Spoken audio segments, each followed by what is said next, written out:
అందరికీ నమస్కారం. ఈనాటి విశ్లేషణకు స్వాగతం.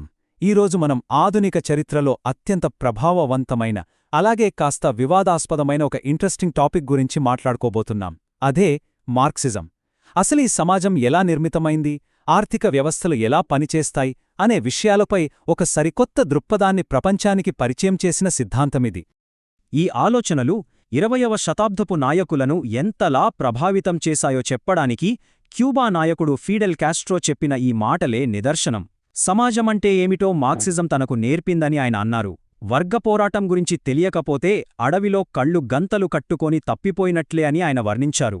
దీన్ని బట్టి చూస్తే ఇది కేవలం ఒక థియరీ మాత్రమే కాదు, ఎంతోమంది దృక్పథాన్ని సమూలంగా మార్చేసిన ఒక పవర్ఫుల్ టూల్ అని మనకు అర్థమవుతుంది. సరే, ఇక ఆలస్యం చేయకుండా అసలు విషయంలోకి వెళ్దాం. ఈరోజు మనం 5 ప్రధాన అంశాలను కవర్ చేయబోతున్నాం. అవేంటంటే: 1.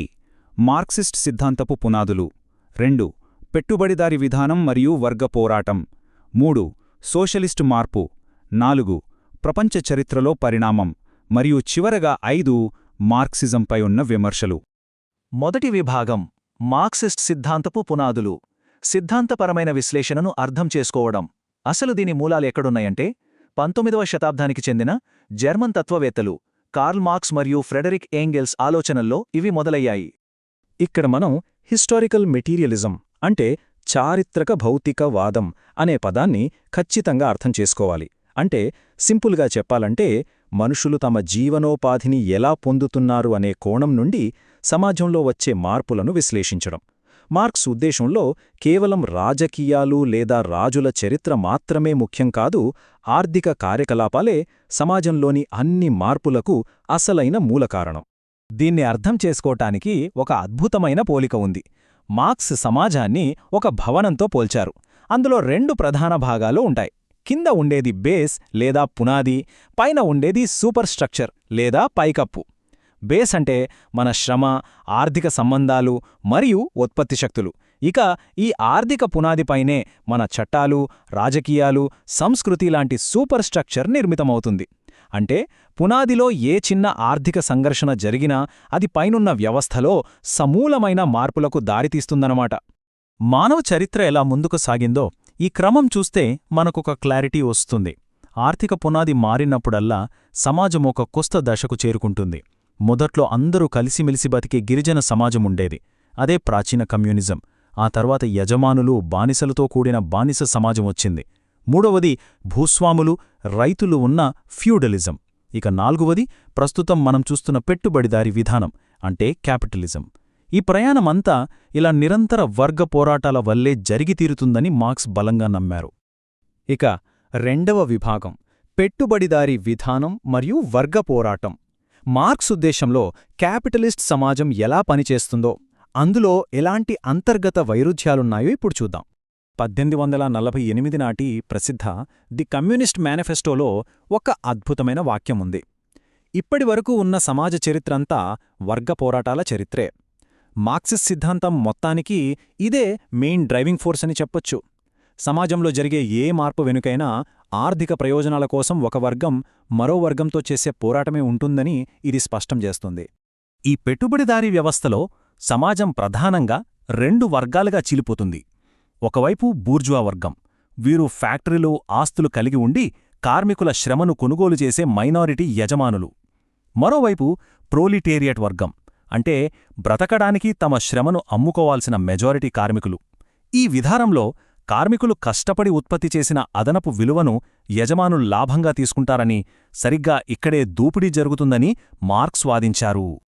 ఇందులో అత్యంత ఆసక్తికరమైన భావన ఏలియనేషన్ లేదా పరాధీనత.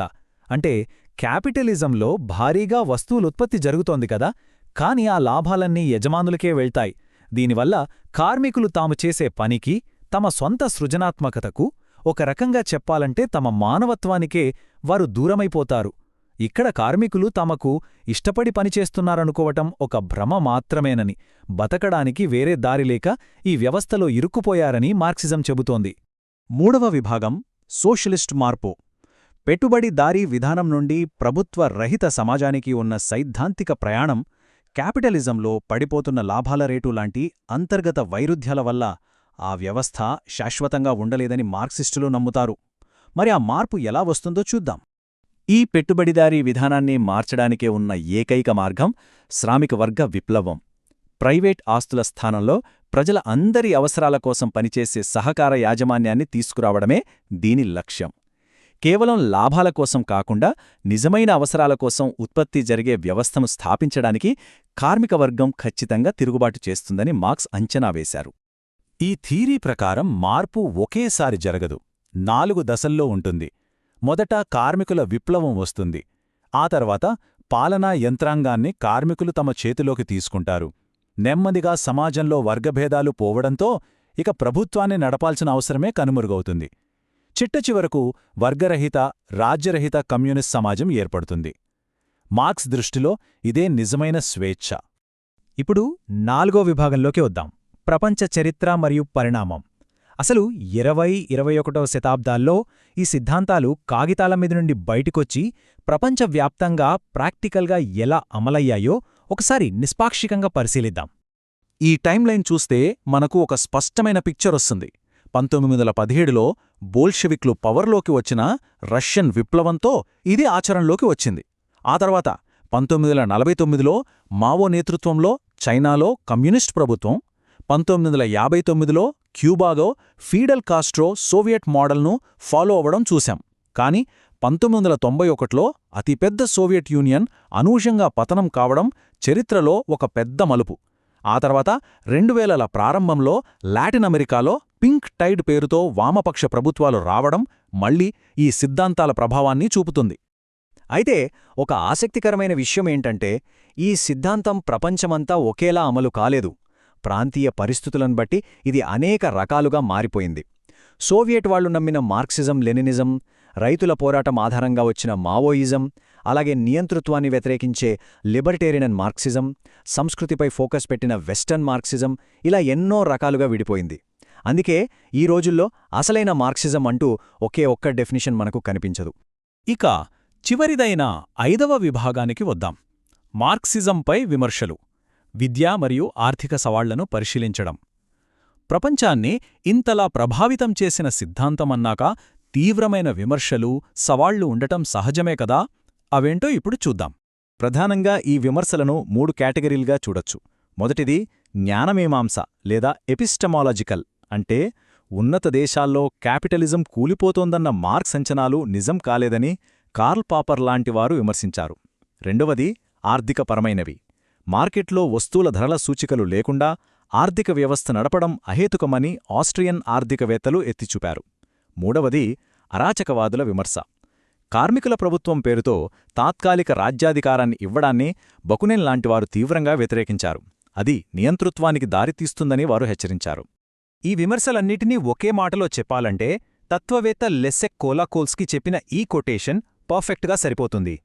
మార్క్స్ సిద్ధాంతం అనేక చోట్ల అసంపూర్ణంగా, అస్పష్టంగా ఉంది. అందుకే దాని మూలసూత్రాలను ఉల్లంఘించకుండానే ఎన్నో విరుద్ధమైన మార్గాల్లో దానిని అన్వయించవచ్చు.